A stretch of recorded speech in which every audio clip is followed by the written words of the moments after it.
Ryan Reynolds isn't just making movies anymore. Insiders reportedly claim he's built an entire empire designed to take over Marvel from the inside, and allegedly use fake photos, replaced writers, and $1 billion box office to force Kevin Feige's hand. Chris Hemsworth, Tom Holland, and Robert Downey Jr. Hey everyone, welcome back, it's Amelia Brown. Subscribe and turn on notifications if you're new, because today's story flips everything you thought you knew. Quick disclaimer. Everything here is based on reports, insider claims, and clips already circulating publicly. Nothing officially confirmed. Here's the backdrop first. Ryan reportedly launched his production company, Maximum Effort, back in 2018 with George Dewey. Not just a studio, but allegedly a full marketing and filmmaking machine. By 2024, Deadpool and Wolverine allegedly crossed $1.3 billion worldwide on a $429 million budget, making it the second highest grossing movie of the year. According to insiders, Ryan reportedly walked into Marvel's offices after that number hit and effectively said, "You need me more than I need you." Keep that number in your head because it's reportedly the leverage behind every single clip we're about to break down. Trash talk. Hey Ryan Reynolds, what's up, man? Saw that you got your mum to trash talk me, say some horrible things about me, so got my dad here to say a few things about you. Dad. You hate him, he's a I didn't say that. You did. You said you're the worst actor, your least favourite Canadian in the whole world. It's ridiculous. It's not ridiculous. This is what we talked about. And you said you hate aviation gin because it's disgusting. This clip plays like harmless banter. Moms and dads roasting each other over fantasy football. But reportedly, buried in the joke is something real. Ryan allegedly called someone the worst actor and his least favorite Canadian in the whole world. If that's accurate, that's reportedly not a bit.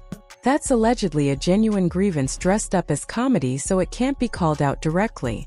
Reportedly, the safest place to hide a real insult is inside a joke nobody's allowed to get mad about. Break that up. Imagine Deadpool walking up and starting the bromance we deserve. Spider-Man and Deadpool. Spider-Man and a Deadpool series. Wow, I can't read. I'm dyslexic, by the way, so this is stressing me out massively.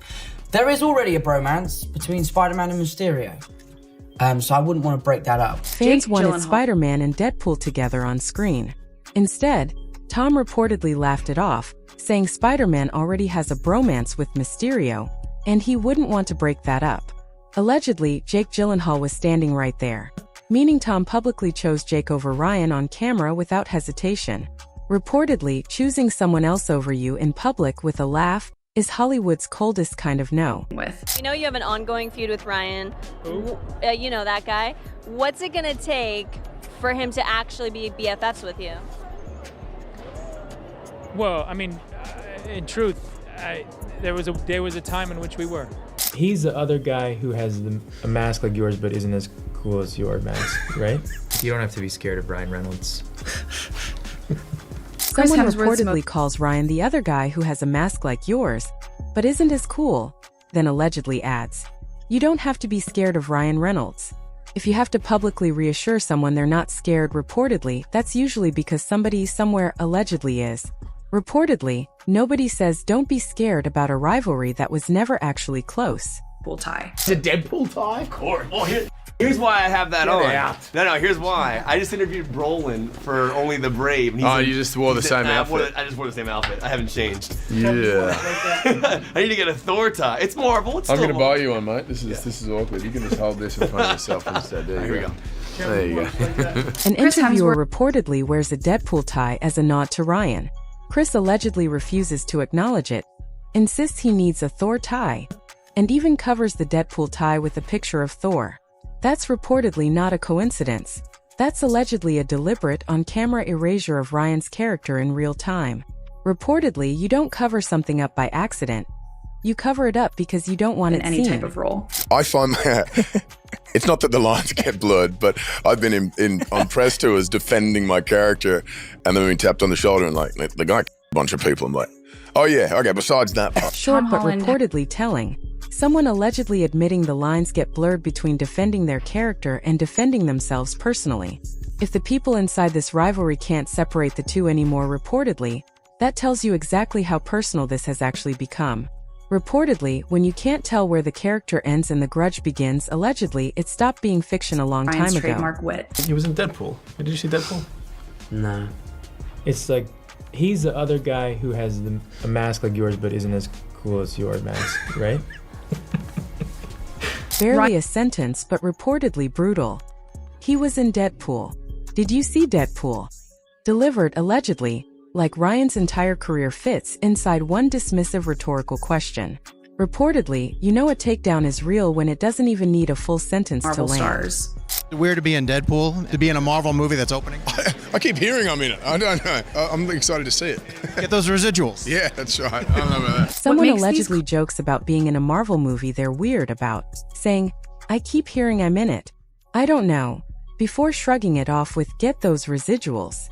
Reportedly, that detachment from a project Ryan is allegedly steering hard says a lot about how seriously his peers actually take his creative control. Reportedly, when someone jokes about not knowing if they're in your movie, that's allegedly not confusion, that's indifference. Down the line.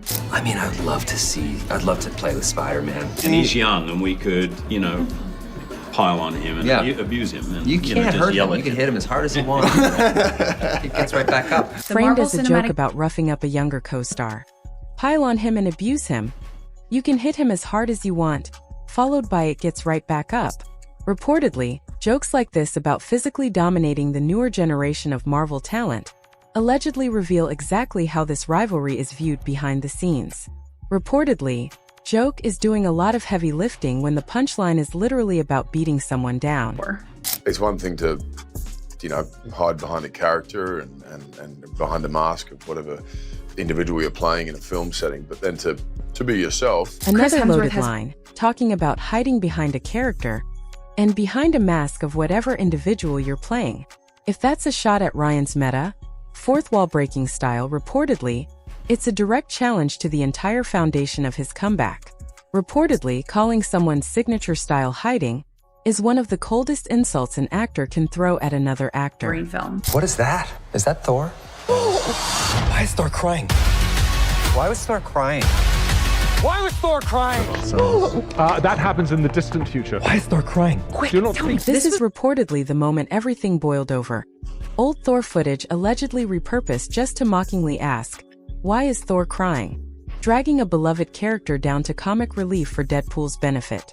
According to insiders, Chris had already opened up to Vanity Fair about deep regrets over Thor, Love and Thunder, reportedly saying he got caught up in the improv and the wackiness, and became a parody of himself under that same Ryan-style comedic influence. If accurate, Ryan allegedly turned Chris's real pain into a punchline on purpose. Reportedly, when you turn someone else's hero, and someone else's regret, into your joke allegedly, don't be surprised when they stop laughing. Have you ever thought about what it might be like to share the screen with Hugh's Wolverine or Ryan's Deadpool? A simple interview question about sharing the screen with Wolverine or Deadpool. But reportedly, the careful phrasing and hesitation around questions like this throughout the press tour allegedly show just how tense this topic had become behind closed doors. Reportedly, it's never the question that reveals the tension. It's the pause right before the answer. Anymore? I don't want to make another movie for the sake of making it. I don't want The studio wants you to make another Spider-Man. Oh, yeah. Yeah. Yeah, they do. And I want to make another one. Mhm. I want to make many more. But I want to do it for the right reasons. Tom Holland reportedly draws a hard line, refusing to make another Spider-Man movie for the sake of making it, even as the studio allegedly pushes for exactly that. Insiders claim this wasn't just talk. Tom reportedly launched his own production company, Billy 17, and used it to lock in a Sony deal that reportedly gives him legal control over the story and character, specifically so Ryan couldn't force a Deadpool crossover cameo onto his schedule. Reportedly, when someone starts saying no to the studio and builds a company just to make that no stick, allegedly, that's not stubbornness, that's a defense system. And I'm by no means complaining. It's a wonderful place to be. But it is something that keeps me up at night, and I'm constantly thinking of like, is this the right thing to do? Am I going to do justice to the character? Am I going to do justice to the fans? I definitely don't want to just make a movie for the sake of it, because that's not what Spider-Man represents. So yeah, it's a complicated one. Reportedly the most vulnerable moment in the whole story. Someone admitting this decision keeps me up at night, genuinely wrestling with whether they're doing justice to the character and the fans. If Ryan's alleged empire building is the reason someone else is losing sleep, reportedly, That's a devastating cost nobody's talking about. Reportedly, empires get built during the day, but allegedly, it's other people who pay for it at night. Emotions. Zendaya and I sat down and read it together, and we at times were like bouncing around the living room like, this is a real movie worthy of like the fans' respect. But there's a few things we need to figure out before we can get that really going. But it's exciting, and I'm really excited about it. Someone allegedly described sitting down and reading a new script, bouncing around the living room, because it finally felt worthy of the fans' respect. Insiders reportedly claim that relief only makes sense if the earlier draft wasn't, allegedly steered in a direction that prioritized jokes and cameos over the character fans actually cared about.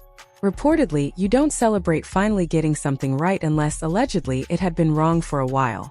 But the second one, it was great because like it was always fun to pitch the studio because we have a whole sequence in the movie with this team. Deadpool builds a team, the X-Force, and the studio was like, yes, like synergy, Avengers, like that's what we're gonna get out of this. It's gonna be great. And I was like, yeah, they're all amazing. They're all like super huge stars. It's gonna be awesome. Brad Pitt's gonna do it. And they were like, wait, hold on, back up.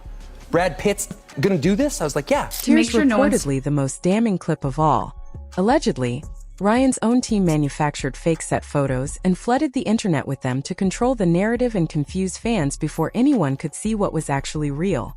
Insiders claim this wasn't a one-off. It reportedly fits a pattern going back to Ryan's 2021 film Free Guy, where a writer named Matt Lieberman allegedly spent years developing the script before Ryan and the director reportedly brought in a new writer and rewrote it entirely, after which Ryan allegedly went on a press tour claiming it had been his own idea all along, with the original writer's work reportedly erased from the story completely. Reportedly, when you have to fake the photos and rewrite the credit, allegedly, you've already lost the right to call yourself the good guy. Jesus. I am Marvel Jesus. For With his words, billion-dollar- reportedly the most telling in this entire story. I am Marvel Jesus. Said as a joke, but insiders claim it wasn't just a line in a movie. According to reports, that same billion-dollar leverage reportedly let Ryan push Marvel Studios president Kevin Feige to abandon years of setup around a planned villain storyline and pivot the entire franchise toward mutants and the X-Men instead. Announced by Feige himself on the red carpet, reportedly under pressure from the exact numbers Ryan had just delivered. Reportedly, you don't joke about being someone's savior unless, allegedly, you've already forced them to rebuild the entire religion around you. Kevin and I have been talking for years about maybe joining the Marvel Cinematic Universe. And I think we finally found the perfect film at the perfect time with characters I care very deeply about. So I'm very excited to be playing the role of Magneto. And finally, reportedly, life moves on regardless. A new actor allegedly announcing they've finally found the perfect film at the perfect time to join the MCU's New Mutant era. If Ryan spent years reportedly maneuvering for control, this clip shows the franchise reportedly expanding around him anyway, with his fingerprints allegedly all over the direction, whether the rest of the cast likes it or not. Reportedly, empires can control a lot of things, but allegedly, they can't fully control what the franchise becomes once everyone else starts building inside it too. So let's put it all together.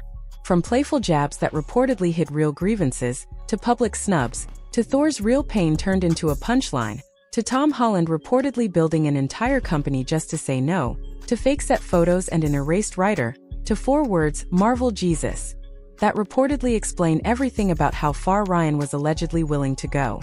Somewhere in the middle of all these 17 moments is reportedly the real story. A billion-dollar box office used as leverage, a franchise reportedly bent toward one man's vision, and 3 of Marvel's biggest stars allegedly deciding they weren't going to go down without a fight. Now I want to know what you think. Is Ryan Reynolds genuinely trying to take over Marvel? Or is this whole Cold War narrative overblown? Drop your thoughts in the comments, I read every single one. If you enjoyed this breakdown, like the video, subscribe if you're new, and turn on notifications so you never miss the next update. This is Amelia Brown, and I'll see you in the next one.